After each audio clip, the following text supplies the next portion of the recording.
thank you all for joining me tonight. We are going to interview Jaaron Wingo. I said that right, Jaaron? Jaaron. Jaaron. I asked Matthew earlier, and I still messed it up. He probably told you to say Jerome or something No, like. no, no. He said it, and I said it back, and he was like, "Yeah, that's right," and I still messed up. Gotcha. You got Okay, Aaron so with we a got J. Jaaron. Yeah. Gotcha. That makes it easy. So it's Jaaron and Matthew tonight, and authors of this book, Christ Before Jesus. And we're going to be talking today about the book, and then also just about how you all even came to write the book. Like the first question I want to ask, well, first of all, you and I, before the camera came on, Jaaron, we're talking about, the deconstruction and all of that, which that was a terminology that I just learned myself over the last couple of weeks. I started watching some YouTube videos, and that word started coming up, and I knew that has kind of been what I've been going through the last few years, but I just never had a term for it till Right. recently. And then I just felt like, okay, well, I want to start this channel. I'm just now getting comfortable enough that I actually want to share a little bit about what I've been going through. And I reached out to another author, Deborah Grace, and she Mm. told me about you all. And Deborah, she's going to be interviewing in a couple of weeks. Oh, nice. Um, yeah, so she told me about you all, and at the same night I spoke with her, I reached out, and you got back with me, and that's how all of this was put into motion. But I wanted you all to tell me a little bit about yourselves, and also uh, how you got to the point of wanting to write this book. Yeah, yeah. So I'll go first. My name is Jaaron, obviously, and my background, education-wise, is in economics and statistics.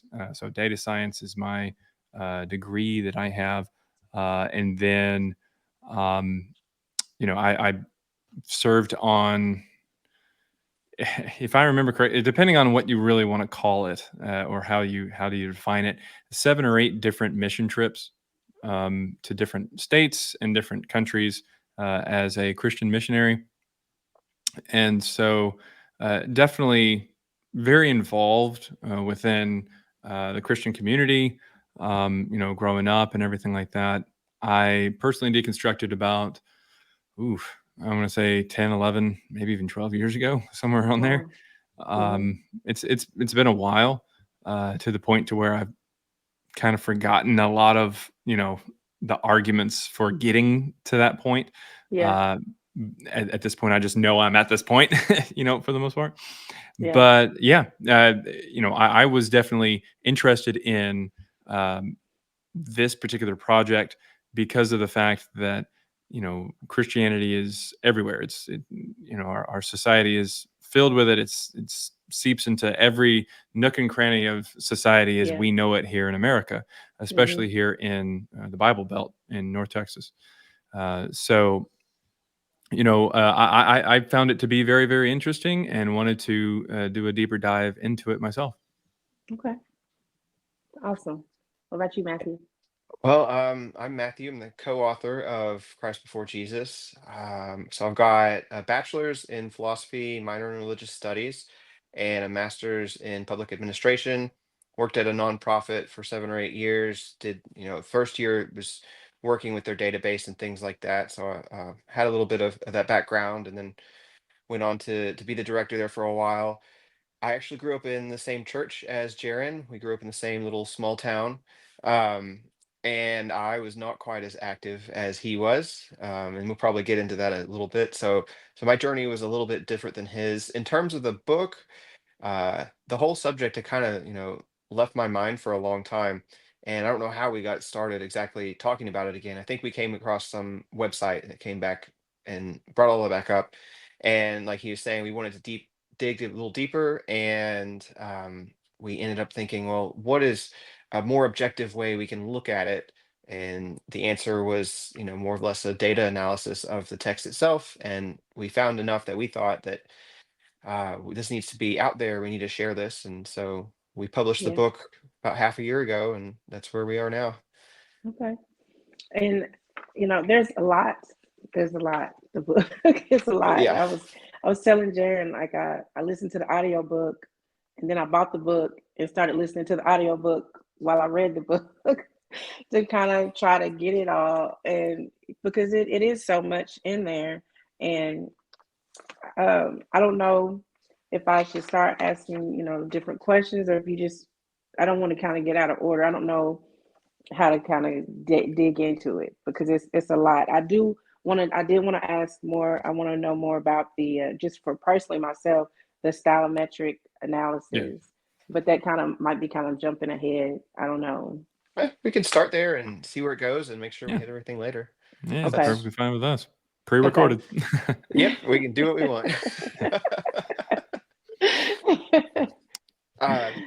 So stylometric analysis is basically an analysis of writing style, and you can do it with other types of language, speaking style, things like that. But given that the New Testament is a written text, we're looking at written style. And in this case, the way we do it is we look at frequencies of words. And this is the function words in our language, like it, the, and, I, you, the more common words, not theology necessarily. Sometimes theological words, if you expand your number of words you're looking at, will show up, but they normally aren't the most frequent words even in the New Testament. We look at it in the original Greek, so no translations. And what we look for specifically when we run this thing, and this program we use is called Stylo. It's open source. It's free to use. It's been in a lot of peer-reviewed studies. You can download all of it yourself and run these tests. That's why we did it that way, because we didn't want some, black box. We coded this ourselves, and it does Right. what we want it to do. There's Yeah. no Right. AI. It's It's not all machine learning or anything. right. Yeah, it's We just like didn't tell it who to look for, what to look for, or anything. right. Yeah, it Mhm. would be called an unsupervised model to the extent that you could apply that language to it. We have a formula, and the formula is in the book, and it's, again, online, and it's in the program. You can look at it. It's all free to look at. And it just compares all these text styles, and specifically the frequency of certain words we use, because each one of us uses words at a different frequency. It's like our fingerprint, except the way we speak, because we had different teachers. Our parents were different. We come from different regions. Sometimes, in the case of the New Testament, we're looking at people across 100 years time. They change their way of speaking sometimes, or writing. So these things, it looks at this, and what we find when we run this on the New Testament is that most of these texts, if not all of these texts, were written about 100 years after scholarship generally puts them. And that means everything was written not by eyewitnesses, or Right. not even people who knew eyewitnesses. It's 3+ generations onwards. Right. Right. And the Bible is basically stating that Jesus lived in the first 3 decades um, of the CE, first 3 decades, and Mm. but the New Testament basically says otherwise, because after you run your program, it's saying that these books were written much later, like 140 on, right? Is that Right. what it? Yeah. Right. Yeah. I mean, the idea in the books is to show a character who lived at the beginning of the first century. But in reality, what we see is that these books weren't written until much later. Right.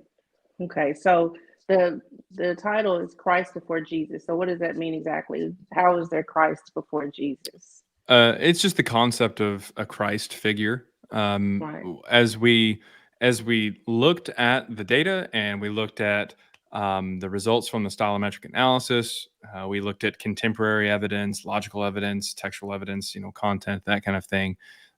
What we started to see is that the New Testament not only shows up in the second century, but other Christian texts as well. And we can see a much clearer timeline of how the religion evolved, the gospels evolved, the stories, the characters, that kind of thing.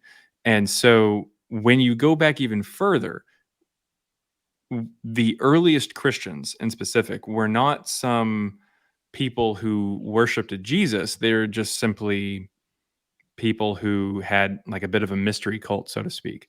Mm-hmm. And mystery cults were little religions or cults that were kind of running around doing certain practices where they believed something, and you had to be initiated into the cult in order to kind of get a little bit more of that knowledge. Initiation rites would be anything from, in some cases there would probably be some pretty messed up stuff that I'm not even sure that we could even talk about really on a Yeah. podcast. Yeah. But some of it would be like ritual cleansing, like baptism, or the Lord's Supper, like eating bread to symbolize flesh, drinking wine to symbolize blood. That was something that a second century Christian named Justin Martyr actually mentioned other mystery cults were doing as well, So that didn't prior originate with to Christianity. Yeah. Christianity. Yeah. Yeah. He fully admitted that the practice had been around since before even Jesus supposedly lived. So Wow. it's very clear that this is a mystery cult, and later on it gets this idea of a Jesus, but this mystery cult just followed a concept of a Christ. Christ doesn't require Jesus. Christ is a title. It just means anointed Hmm. one, and different people and even gods could be called a Christ, if you will. Right. Right. Okay. Um, it was so when you talked about Marcion um, in relation to the book of Luke, Mhm. so for my viewers, who is Marcion? So Marcion, if you look him up, his name is Marcion of Sinope, and that's a city in what would be modern day Turkey, up on the northern coast up there. He was called a heretic by the early church, but go figure, they were writing after him. Um, so he is the person who published the first New Testament, even by admission of modern scholars and people at the time. He published one gospel, and it was a short version of Luke, and then 10 of Paul's letters, or at least a collection of Paul's letters. And so, in relation to Luke, the accusation that the early church threw at him was that he had cut parts of Luke. So, specifically chapters 1, 2, and 3, and then part of 4, and then a lot of the final chapter, chapter 24, and then verses here and there. Um, and so, this is a direct claim. They specifically give us where Marcion's gospel started. Marcion, on the other hand, said, no, my gospel is the original one, and you added to it. And we don't have any very clear, direct claims like this about any other New Testament text where a certain person, who in his case, he was really active in the 130s and 140s, got kicked out of the church in 144 when he published his texts, along with his own writing called Antitheses, which we can pick up on later. So because we have this direct claim of these three chapters are either from this person or they are not from this person, they're either original to the rest of Luke or they're not original, we're able to test that in our program because we can look at chapter level pieces of text. And so when we run a chapter analysis of Luke and of Acts, because the claim is that the same person wrote Luke and Acts, we find that actually the bulk of Luke was stolen and was from a different author than the first three chapters in the last chapter. And so the person who probably wrote or at least published that first part, the bulk part, not the first three chapters in the end, was Marcion or his followers. And the church, or what would become the church, added the first three chapters and that last bit. And then they added Acts. And so when people say, oh, Acts and Luke are by the same person, it's partially true because the person who edited Luke into modern Luke, or what we have as Luke today, did write Acts, but they didn't write the bulk part. And if you read Luke 1, it admits this more or less. He says, I'm taking this from earlier sources. I was not an eyewitness. I'm writing an Mm-hmm. orderly account. And you can even see it in the text where he reorders something in Luke 4:23. Jesus says, you may say to me now, do what you did back in Capernaum, or something to that Mm-hmm. effect. But Mm-hmm. he's never been to Capernaum in the story. Right. And he's never done any miracles there either. He didn't do any miracles at all in the story at this point.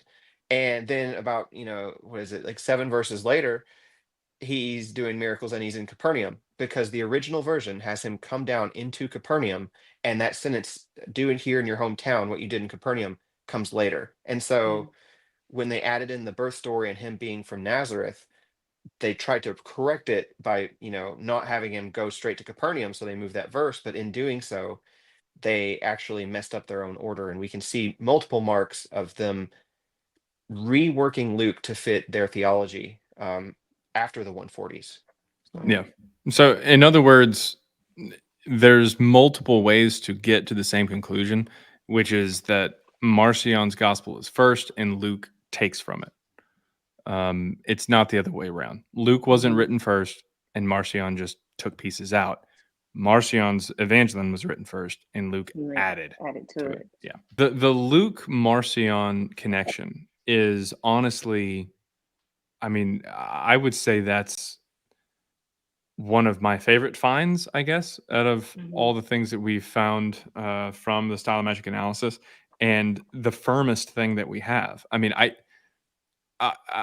no hyperbole or anything like that. I am as sure that the Gospel of Luke takes from Evangelion and not the other way around.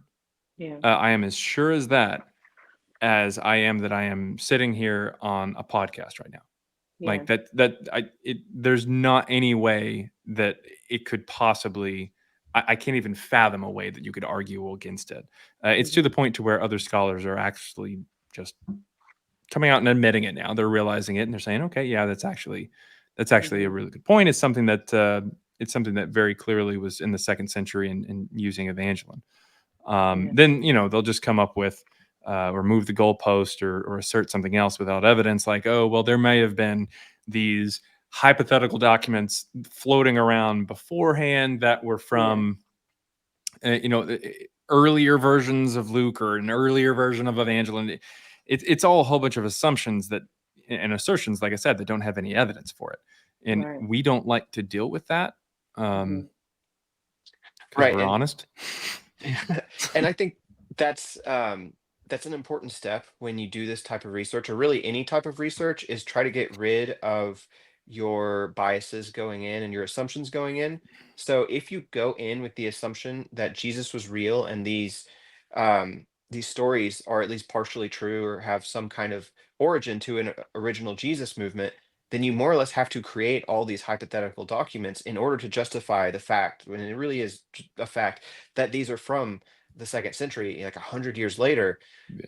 But if you drop that assumption and you just look at it and say, okay, you know, we see that these documents are clearly from the 140s or around that time. Um, what does that mean in general? Whether he's historical or he's not, where does that leave you? I Mm-hmm. think you get a more honest answer, and at least in that case, regardless of which conclusion you come to, you're not starting with this assumption that makes you have to justify all these things with hypotheticals that we have no evidence for. Yeah, Right. I think that's a really good point. I mean, it's more than just assuming that Jesus is real. There's actually two things that are assumed: Jesus is real, and that these documents are in the first century, right? And so some people have started to realize, some scholars are starting to realize, okay, no, actually they're in the second century. But why are you still assuming that Jesus is real? Like, Right. Jesus Right. being real is something that is only really been argued based off of the idea that these documents are in the first century. So Mm-hmm. if you're moving them later, get rid of get rid of the thing that's tied to the first century. Like, Right. what are you talking about? and, Right. and it's a very, in my opinion, it's a very, pardon my French, but dishonest way of taking a look at this, Mm-hmm. because the most unbiased thing to do is, in my opinion at least, is to take a look at the New Testament, take a look at the data, take a look at the results, and start to actually make um, any kind of assumptions or conclusions, and deal with the ramifications of that, of when the documents are written and who wrote them. Mm-hmm. Don't start with the assumption that they're true, like the stories are true, and Yeah. then try to find, like, no, that goes hand in hand. If we found that the Bible wasn't written until the 6th century, are you still just going to assume that Jesus was like? It's absurd. It's absurd. Yeah. It goes hand in hand, and I feel like anybody who um, tries to fight for a historical Jesus while simultaneously moving these documents 100 years later, it shows biasness. It Right. shows And, biasness. and that is hard. It's very difficult for someone who's a Christian to accept, you Yeah. know, Oh and yeah. it, And yeah, it definitely does. It definitely, because when we published our book, and then people would give responses, and we get on TikTok and we do like Q&As and stuff like that, with people, and people will come in and say, hey, are you trying to convince people to not be Christian? And it's like, well, I mean, not really. We don't say in our book anywhere you shouldn't be a Christian. It doesn't talk about whether or not God exists, the morality of the Bible, heaven or hell, how we got here. It doesn't talk about that. That's not what it is. I think we use the word God, other than in verses like that we quote. I think we've maybe used the word God maybe 5 times. Like it's not actually, that's not the point, and quite frankly, someone could read this book and still be a Christian. You would just have to be the earlier version of Christian, which would be more of like that, not necessarily mystery cult, but someone who just tries to do right things as far as morals go, and Yeah. and isn't tied to this Jesus character as a historical person and the words of this character. Okay. So, do you all have anything to say in regards as to why they did this, as far as creating this Jesus all this time later? You all don't get into that, or no? I mean, in our book, we kind of give some explanations as to why, but what I always say on TikTok, and I'll let Matthew try to give his response as well. But what I always say is that intent is hard to prove. Short of a document that clearly outlines this is why I am writing this, we don't really have any, in my opinion, we don't really have much of a way to say this is why something is being written. This was the intent of the author. This was the purpose of it. Mm-hmm. We just don't have that. So we can speculate, and we can kind of come up with some things that would probably be likely. And we can also get into things that are unlikely, like conspiracies or something. But I mean, it's at the end of the day, it's kind of just up in the air, at least in my opinion. But Matthew may have the answer. Oh, Well, yeah. give it over to No. him. Well, I think that kind of speculation is specifically what we tried to avoid, and why we went the data science route with this. Because if you read biblical scholarship, even if you assume a historical Jesus, all these historical Jesus figures they come up with look different. There's the itinerant rabbi Jesus, there's the apocalyptic teacher Jesus, there's the cynic philosopher Jesus, there's a minimalist Jesus. There's all Hippie these. liberal Jesus. Right, there's just yeah, it's just all kinds of, even in scholarship, like more or less hypothetical Jesuses. Um, and we wanted to avoid specifically going into like, let's read this text and try to figure out what the author meant. We just want to look at how they use their language and Mm-hmm. who the author is in relation to these other texts. Mm-hmm. Um, but I don't know why. I mean, why did somebody, invent, Harry Potter or Sherlock Holmes or somebody like Mm-hmm. that? It makes for a good story. Same, Yeah. I think another, would be Hercules or Zeus. Like, they hypothetically could have been originally people that, stories got latched onto, or, Mm-hmm. humans are creative, and we come up with stories, and they don't have to Yeah. be inspired by direct reality. It doesn't have to be an exaggerated version of something. It may Right. just be something that, you know he felt like Marcion, or whoever started the movement, felt captured the spirit of his beliefs and went with that, or something along those Mm-hmm. lines. Yeah. And you did And mention it's it. funny to me when people say, oh, the story of Jesus is the greatest story ever told. Look, my man, have you heard of Anakin Skywalker? Like, are you serious? Like, we make stories all the time that hundreds have Yeah. been. I could sit here and think of at least a dozen that are better than the story of Jesus. Like, a good portion of his life is just completely gone in the stories Yeah. of the Bible. And so it's like, no, Anakin, we can follow him just about all his life. But you did say, one of the things you said in the book was that he could have possibly been an amalgamation of several people that Mhm. they put together, to create this person. But Right. I mean, we leave that possibility open as well. But in that regard, it would be um, I ended up kind of coming up with this on the fly on TikTok. Jesus in name only, or Ginos, if you will. The idea that like none of the people who even if he was an amalgamation of a whole bunch of people, none of these people were specifically somebody who was born or born in Bethlehem, but also raised in Nazareth in the beginning of the first century.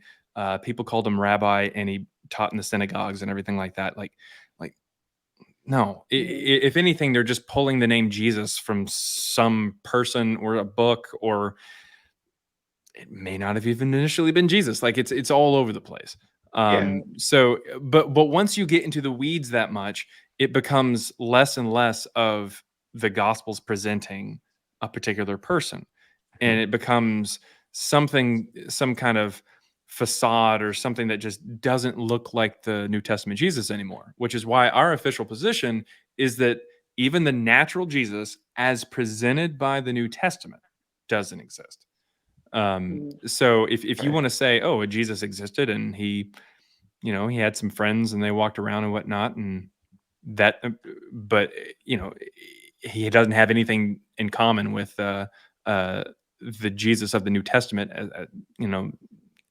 except his name. Sure, I'll take that all day. Right. That's perfectly Yeah. fine. The because it's popular, especially with like our generation. I like to use the Harry Potter example. So we know J.K. Rowling based Hermione, Harry Potter's friend, off of herself, but that doesn't mean that Hermione's a real person because there was Yeah. some inspiration behind it. Yeah. That even if the name were, Joanne in the book, it still wouldn't be the same person because this person's growing up in a different time, in a different place, it does different things. So, you know, to the extent that, you could say like maybe there were these other Jesuses that inspired the character, yes, but that doesn't make it that Jesus. That Jesus that we get the story of did not exist. Yeah. Yeah. I get that. And like I said, it's hard. I mean, I remember when I first, before I read Joel's book, I already was to the point that I felt like even if he was a real person, he's not the person that the Bible says he was. I already Mhm. was there. So, Yeah. it wasn't difficult for me to read the book because I was already to that point. But it was hard to get to that point. Right. Because, Yeah. you spend your life, you know, my husband and I have a music ministry and we sing about Jesus. So, that kind of blew that out of the water, Yeah. you know, for Oh yeah. me, not for him, but for me. And so, yeah, that was hard. That was difficult. Um, Yeah. Deconstruction it's different for everybody. Um, and I know that this is technically specifically about Jesus there. The deconstruction from Jesus is different from everybody, but the deconstruction in general is just different. yeah, It doesn't even have to be Christianity. Deconstruction from Islam, deconstruction from yeah, Buddhism, hmm Hinduism, Jainism. It's different for everybody. Everybody goes through it in different ways and has different experiences and everything like that. But the best thing you can do is just, of course, be there for people. And Yeah. Um, so, well, honestly, my story is not as interesting as Jaren's. So we may want to start with Jaren. okay, yeah, I mean, that's fine. Yeah. So there was this car crash. No. It's not that exciting. So in reality, I think. Oh, so I was like I said, I was a missionary at one point in time, or I've at least gone on different missions. And man, uh, I had definitely completely bought into not only Jesus being real, but Christianity and as a whole.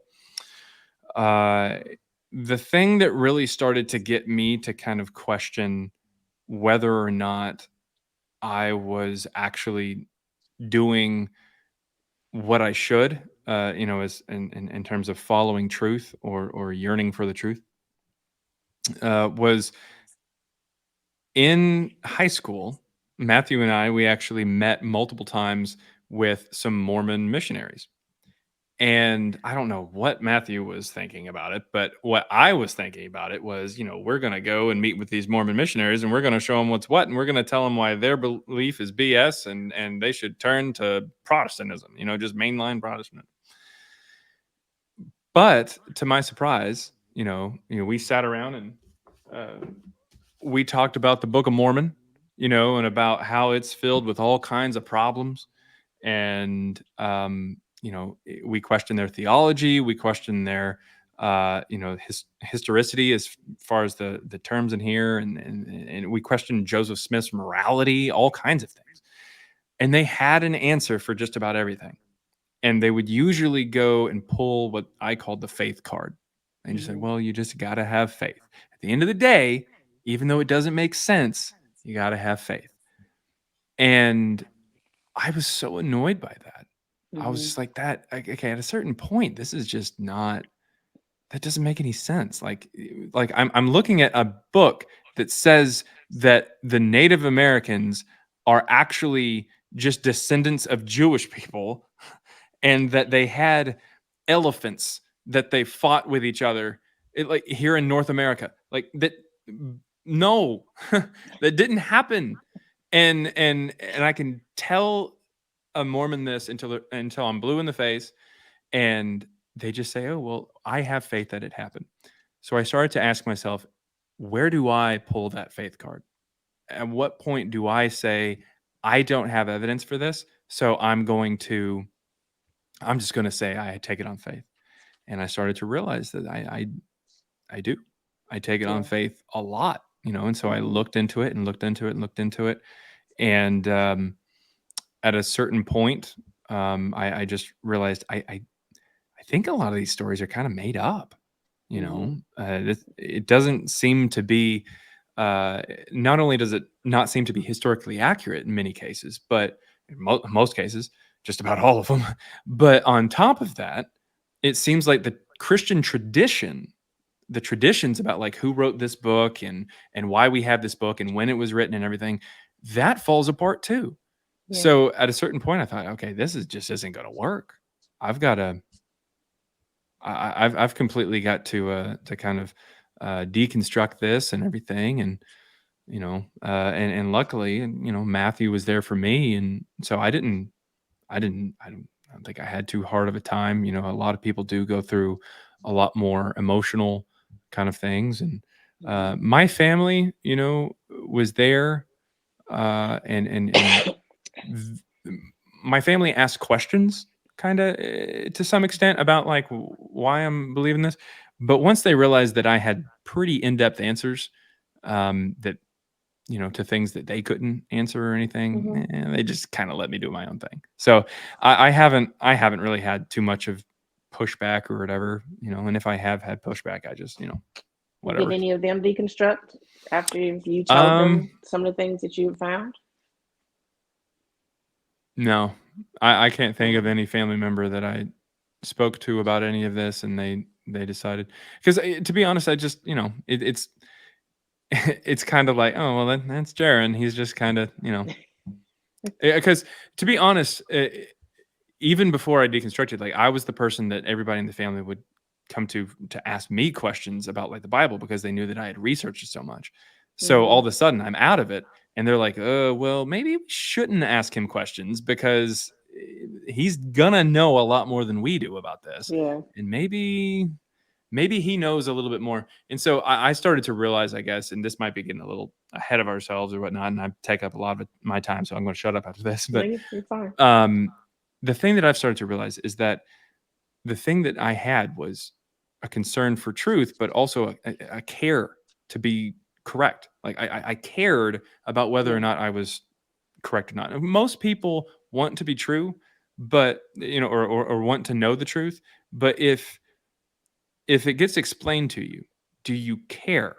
Like if you're told that what you're doing is wrong, does that matter to you? Or are you just going to go, all right, well, who cares, and just move on?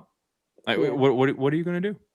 Yeah. Like what are you going to do with that? You have to not only want to know the truth, but you got to care Do something whether or about it. not you know it or not.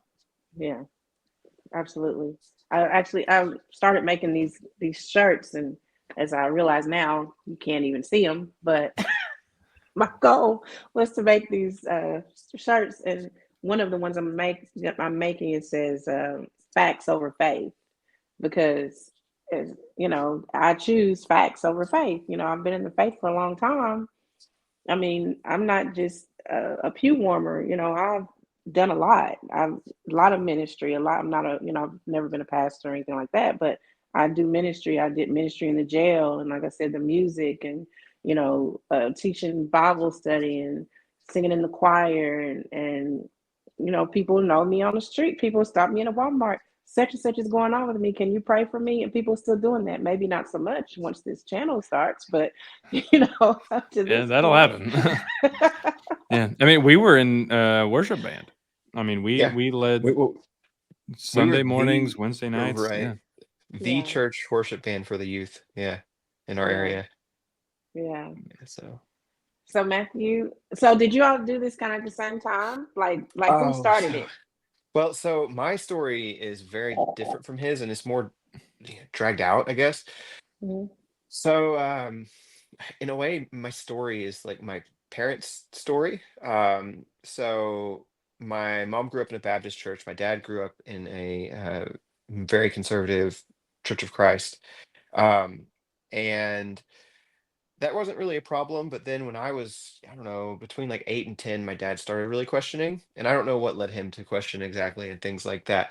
But I know for the next few years onwards, he would ask my mom questions about, why does God do this in the Bible? Or why does basically like question of evil type of things, or like, questions of like the morality of the Bible, or, like Hmm.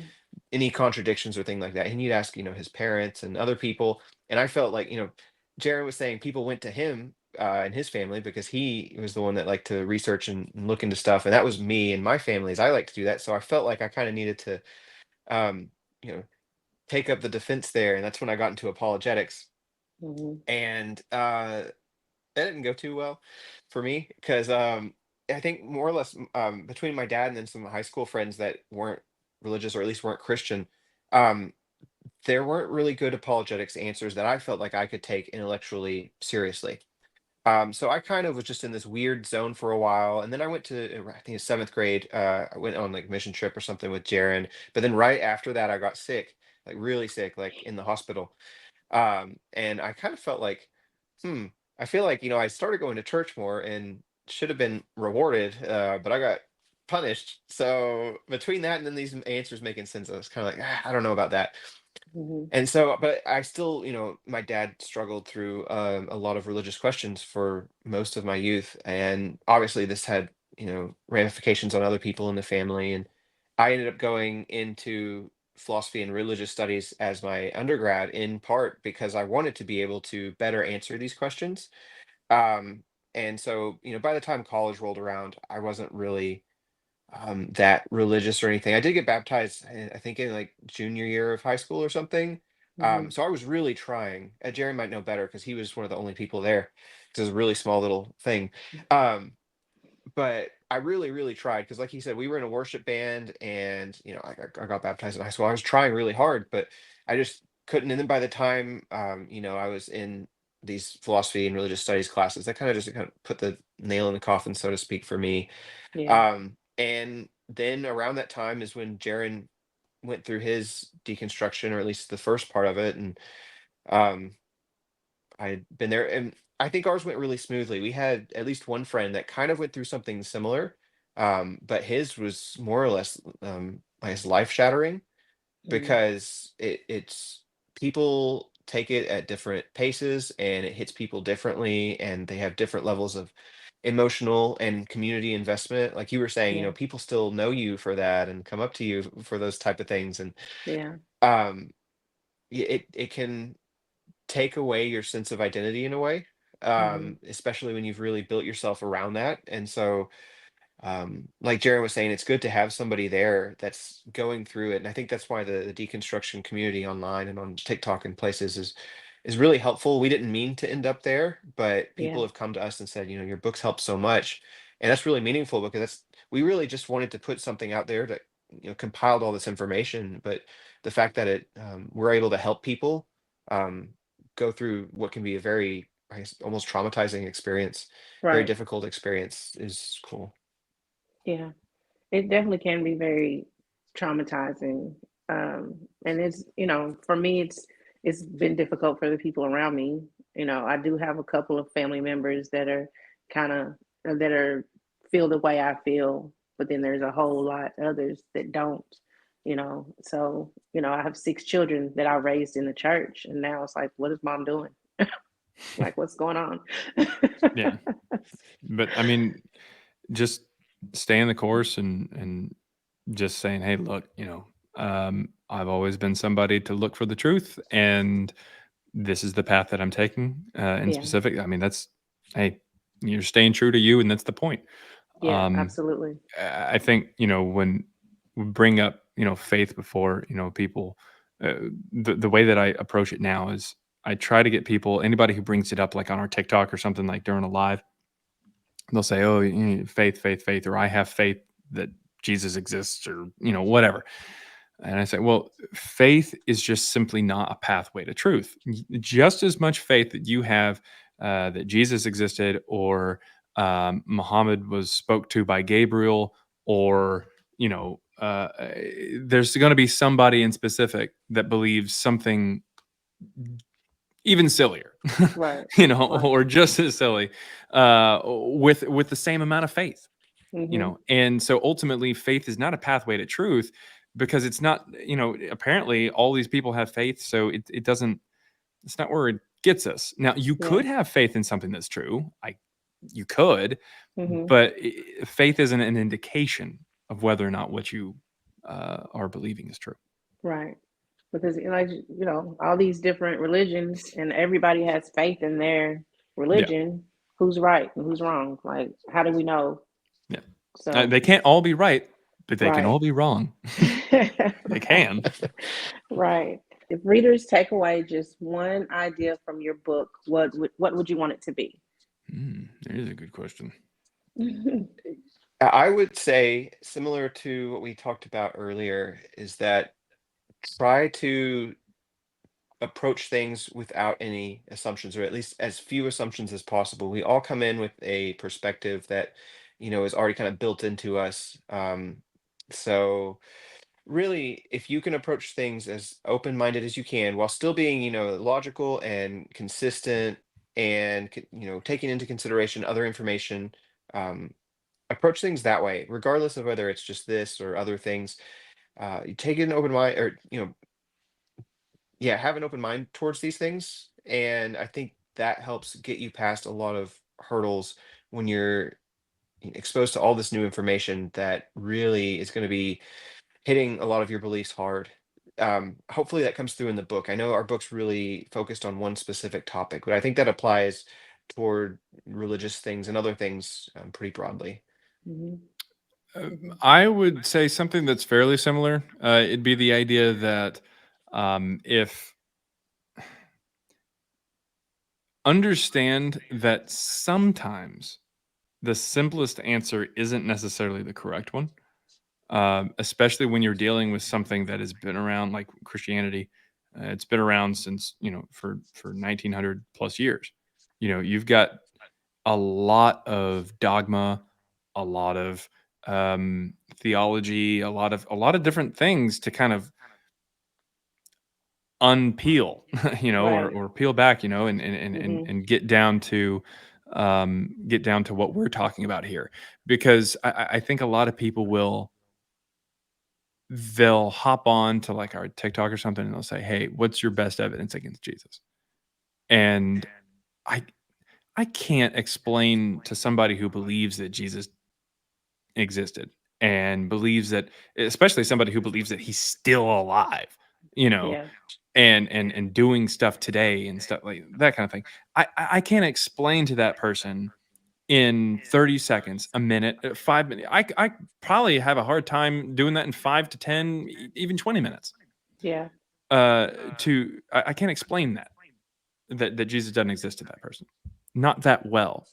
Hmm. And I think they're wanting something that is really, really simple. And what the Bible gives them is this person existed, he's God, worship him. That's it. Yeah. And I can't sum it up that quick. I can't Right. convince somebody that quick. So I think understanding that it's going to take a little bit of time. That's Mhm. why some of these chapters in this book are heavy.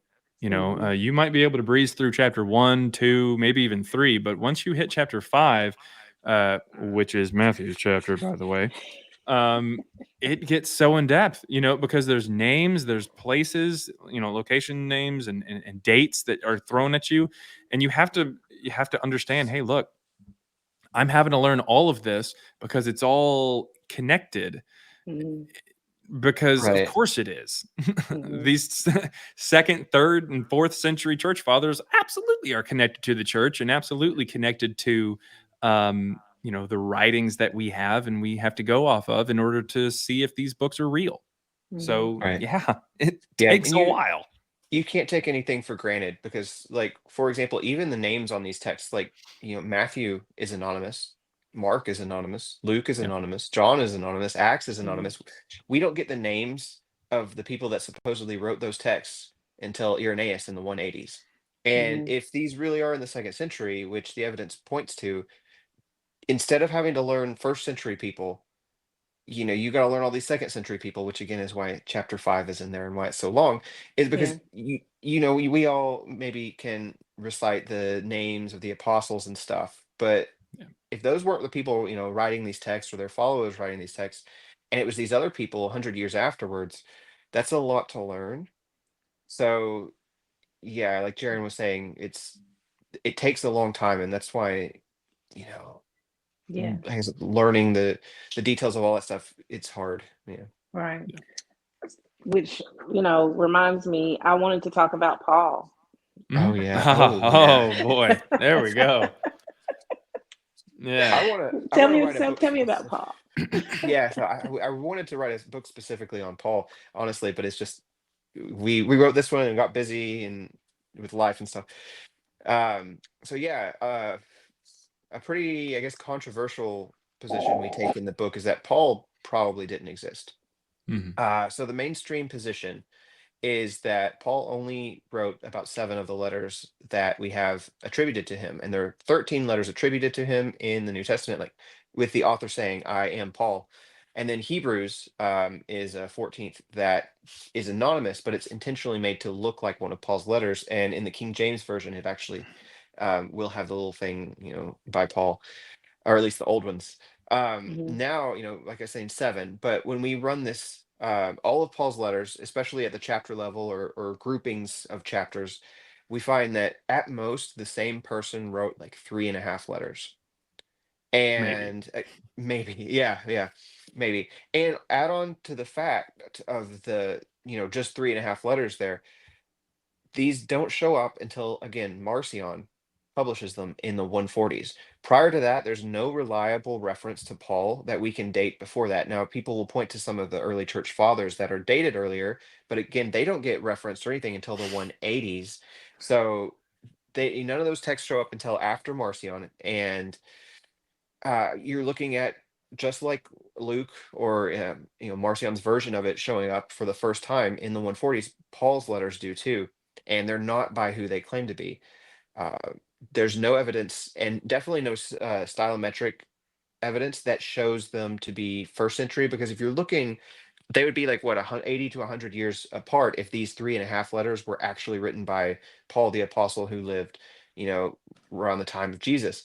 They're Mhm. close enough that to the other letters that we know for sure, second century, that they're second century too, just by different people in the second century. So if Mhm. Paul is really what connects the New Testament and Jesus and everything to the first century, because he is not an eyewitness. He never met Jesus himself, but he supposedly meets the disciples, or at least the three pillars. So Peter, James, and John. And that's pretty close because James he calls the brother of Jesus and stuff like that. Um, but when you get rid of Paul, then everything falls apart, because Paul was the only thing that like explicitly says, like, I met these people.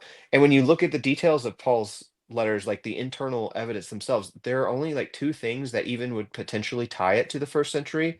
And both of Mhm. those actually point to the BCE era instead of, Yeah. Yeah. the CE. Yeah. So it Goes looks the other like, direction. Right. right, it looks like Paul was more or less a mouthpiece for Marcion. They have very similar beliefs. They even have similar journeys. So they follow very similar journeys in their lives. And church fathers writing, about 100 years after Marcion, or even less, were saying, oh, if we didn't have our own versions of these letters, we might think that Paul was not real, or that Marcion made him up. Um, and they called Paul even the apostle of the heretics, because Paul was always being cited by these early heretics, which, Mm. were probably the more original Christians. But Yeah. yeah, so Paul, we think, is definitely, I like to say that I'm more confident that Paul didn't exist than Jesus not existing, because Jesus is so vague. Like, like you said, he Mm. could be an amalgamation of people. Um, but with Paul, we explicitly have things with his name on it, and they all show up different. And it's like somebody's intentionally trying to force this onto other people. Like, Mhm. it's made to look real and look like one person, but it's very clearly not. And so, why is there special pleading for specific letters of Paul when we know all of the others are fake? And then there's like more than a dozen of letters attributed to Paul that didn't even make it into the Bible, and all of those are Mhm. considered fake. So I don't think we can just special plead that a small number of them are actually authentic. It's more realistic to say, well, they're probably just all made up. Oh yeah. Yeah. I mean, Yeah. as Matthew just said, scholars today believe that it's only about 6 or 7, depending on how you feel about Philemon, 6 or 7 that are authentic to Paul. But when Marcion comes out with Paul's letters, he has 10. So right off the bat, 3 or 4 of them at minimum are fake. So it's like the first time we ever see anything from this guy,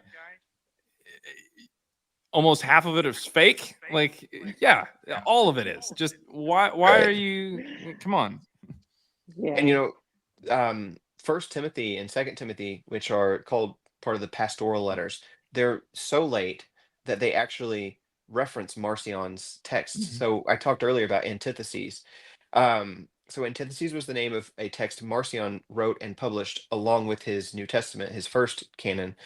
Um, and in First Timothy 6:20, it is warning the readers to not listen to antitheses and so-called Gnosticism, or so-called knowledge. Mhm. And Right. you don't see it in the English because they translate it as contradictions or something like that, because that's kind of what it means. Um, but it's specifically referencing Marcion. And if you read First and Second Timothy with an eye for early Gnosticism and their practices and early Marcionite beliefs, the whole of First Timothy specifically is just attacking Marcion's belief, and then at the end, it specifically says, "Don't read his book." Yeah. So, In First Timothy 6:20, the English in specific, the English of that. Let's see here. Oh, my bad. Let me go to Bible Hub real fast. Okay, let me just avoid that altogether. Okay, so the English is Timothy, guard what has been entrusted to your care. Turn away from godless chatter and the opposing ideas of what is falsely called knowledge. So in the English thing, you just be like, oh, okay, cool. It's just telling them to just stay away from things. Cool, awesome. Mhm. Mhm. But what gets translated to godless chatter, uh let's see, no, what gets translated to opposing ideas is antitheses. That's what it is The name of the there book. in the Greek. And Yeah. then falsely so-called knowledge just means like false Gnosticism, like Gnosticism. yeah, Yeah. because No. Gnostic, gnosis being knowledge, Yeah. and so I think the Greek is specifically like pseudo-gnosis or something like that. Yeah, so Mhm. they're translating words from Greek into English, but those words are also things that we keep in an English or keep in a Greek version, Like when we say Gnosticism, that's from the Greek word gnosis. And then when we say antitheses, like the name of his book, that's what it is. But those are also words that do have technically an English meaning. But again, seeing them right there next to each other in a text that even scholars believe is later than other letters from Paul, and we're seeing Paul show up with Marcion, and this show up in stylometric analysis, we see that it shows up even later. It would only make sense that this is talking about things that are there in the 2nd century. So there are a couple times where the verses in the New Testament actually kind of timestamp themselves and give them away. Okay. Well, yes, I found the book very, very interesting, and I learned a lot from it. And then there's still a lot for me to learn in it, because I'd probably have to listen to it a 3rd time. Yeah, well, I mean, I will say when people listen to it, lots of times they'll rewind and be like, "What was that?" and then rewind it again, and yeah. And on the audiobook, I apologize to anybody out there who speaks fluent Greek. I understand that I accidentally just completely butchered your language, but I tried my best. I really did. You did great. He- You did great. He had to read a verse. So we just for anyone interested, we recorded the audiobook ourselves, and Jaaron ended up getting a portion, I think, that I wrote, where I directly quote the Greek for a verse or two, and he had a time with that. But I think he did really well. So I think so too. I chopped it into words and just I had like Google Translate on one and the recording on the other, and I was like, okay, we're gonna.